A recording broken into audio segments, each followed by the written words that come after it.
Ake ngibingelele wonke umuntu ongilalele, ngibingelele eMpumalanga, ngibingelele eNtshonalanga, ngibingelele eNingizimu, ngibingelele eNyakatho. Ngibingelele nawo bonke abantu basemsebenzini. Ngifuna ukukhuluma namhlanje.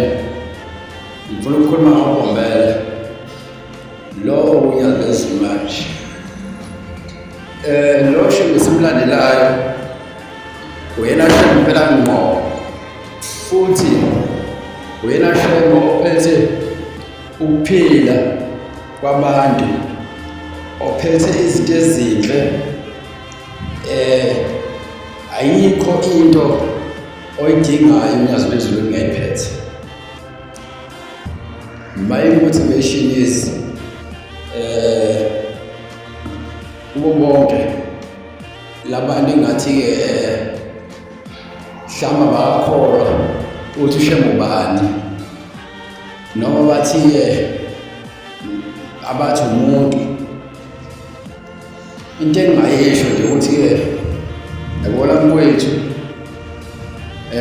noma dadewethu, noma mkhulu, noma malume, noma bani, awuhambe uyibonele, awuye ebuhleni, uyibonela nje.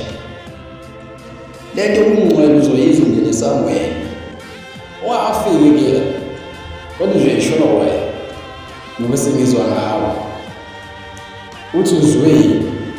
Awuye ukugxeka manje, awuyibonela, awuye ukugxeka. Usugxeka ikwanele, usukhomenta ikwanele, hamba uyibonele wena-ke manje uthi hhayi, uShembe bathi umuntu, noma nami leyo ngithi umuntu, ake ngiyakuyena ngiyokhuluma naye. Futhi uplane, uzwe uyiplane into yakho, uzoyisho uyiplane, uzofuna uthini baba. Ubuye uthi-ke le nto ishile uyiplane, uzoyisho njengoba injalo yini. Ngizozwa nawe. Lo Shembe uNkulunkulu onamandla onke, uNkulunkulu wangempela. Usho uyiplane into, ngeke uyisho, ngeke uze uyisho nje kunjalo.